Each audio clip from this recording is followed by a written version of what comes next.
Ladies and gentleman, ಅಯ್ಯಯ್ಯೋ ಇವರು ನನ್ನ ಅಪಾರ್ಥ ಮಾಡ್ಕೊಂಡ್ಬಿಟ್ರಲ್ಲ, ನಾನೇನು ಬೇಕು ಅಂತ ಹಿಂಗೆ ಮಾಡಲಿಲ್ಲ.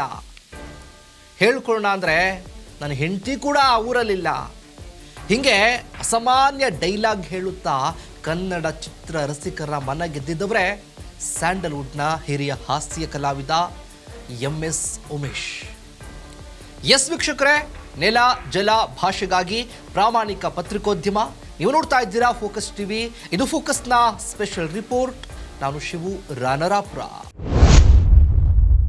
1945 ಏಪ್ರಿಲ್ 24ರಂದು ಮೈಸೂರಿನ AL ಶ್ರೀಕಂಠಯ್ಯ ಹಾಗೂ ನಂಜಮ್ಮ ದಂಪತಿಗೆ ಉಮೇಶ್ ಜನಿಸ್ತಾರೆ.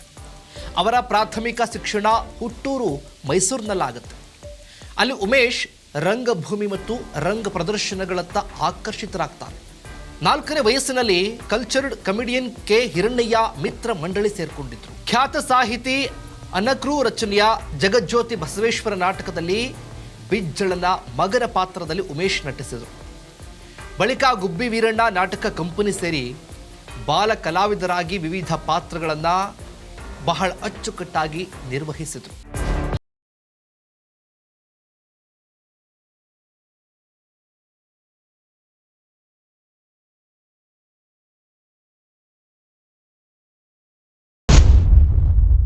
ನಾಟಕಗಳಲ್ಲಿ ಉಮೇಶ್ ಅಭಿನಯ ಗಮನಿಸಿದ ಸಹಾಯಕ ನಿರ್ದೇಶಕ ಪುಟ್ಟಣ್ಣ ಕಣಗಾಲ್ರವರ BR ಪಂಥುಲು ಮುಂದಿನ ಚಿತ್ರಕ್ಕೆ ಉಮೇಶ್ ಹೆಸರನ್ನು ಶಿಫಾರಸು ಮಾಡಿದರು.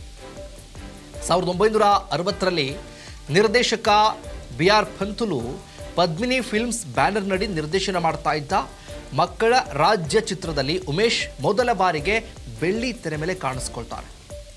ತಮಿಳಿನ ಜನಪ್ರಿಯ ನಟ ಶಿವಾಜಿ ಗಣೇಶನ್ ಚಿತ್ರದಲ್ಲಿ ಅತಿಥಿ ಪಾತ್ರದಲ್ಲೂ ಕೂಡ ಕಾಣಿಸಿದ್ದಾರೆ.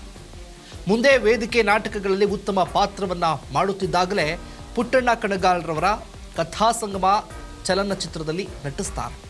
ತಮಿಳು ಸೂಪರ್ ಸ್ಟಾರ್ ರಜನಿಕಾಂತ್ ಹಾಗೂ ಆರತಿ ಒಳಗೊಂಡ ಮುನಿತಾಯಿ ಸಂಚಿಕೆಯಲ್ಲಿ ತಿಮ್ಮರಾಯಿ ಪಾತ್ರದಲ್ಲಿ ಉಮೇಶ್ ನಟಿಸಿದ್ದಾರೆ. ಕನ್ನಡ ಚಿತ್ರರಂಗದ ಸ್ಟಾರ್ ನಟರಾದ ಡಾಕ್ಟರ್ ರಾಜ್ಕುಮಾರ್, ವಿಷ್ಣುವರ್ಧನ್, ಅಂಬರೀಷ್, ಪ್ರಭಾಕರ್, ಅನಂತನಾಗ್, ಶಂಕರ್ ನಾಗ್ ಸೇರಿ ಹಲವು ಹಿರಿಯ ಹಾಗೂ ಕಿರಿಯ ನಾಯಕರೊಂದಿಗೆ ಉಮೇಶ್ ನಟಿಸಿದ್ದಾರೆ.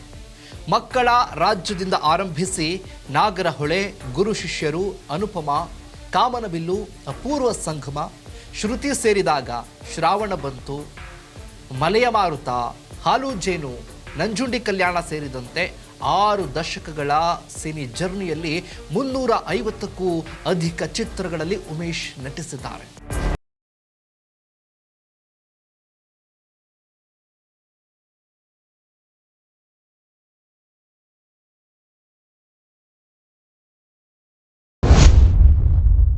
ಖ್ಯಾತ ನಟ ಪುಟ್ಟಣ್ಣ ಕಣಗಾಲ್ರವರ ಕಥಾಸಂಗಮ ಸಂಕಲನದ ಮುನಿತಾಯಿ ಸಂಚಿಕೆಯಲ್ಲಿ ತಿಮ್ಮರಾಯಿ ಪಾತ್ರಕ್ಕೆ ಉತ್ತಮ ಪೋಷಕ ನಟ ಪ್ರಶಸ್ತಿ, 1994ರಲ್ಲಿ ನಾಟಕ ಅಕಾಡೆಮಿ ಪ್ರಶಸ್ತಿ, 1997ರಲ್ಲಿ ಮಹಾನಗರ ಪಾಲಿಕೆ ಪ್ರಶಸ್ತಿ, ಆತ್ಮಚರಿತ್ರೆ ಬಣ್ಣದ ಗಂಟೆಗೆ ವಿಶ್ವೇಶ್ವರಯ್ಯ ಪ್ರತಿಷ್ಠಾನ ಪ್ರಶಸ್ತಿ ಸೇರಿ ಹಲವು ಗೌರವಗಳು ಸಂದಿವೆ.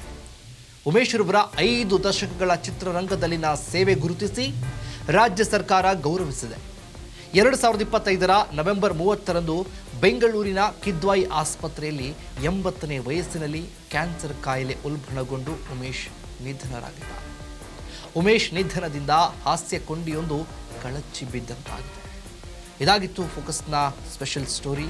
ನೆಲ ಜಲ ಭಾಷೆಗಾಗಿ ನೋಡ್ತಾ ಇರಿ ಫೋಕಸ್ ಟಿವಿ.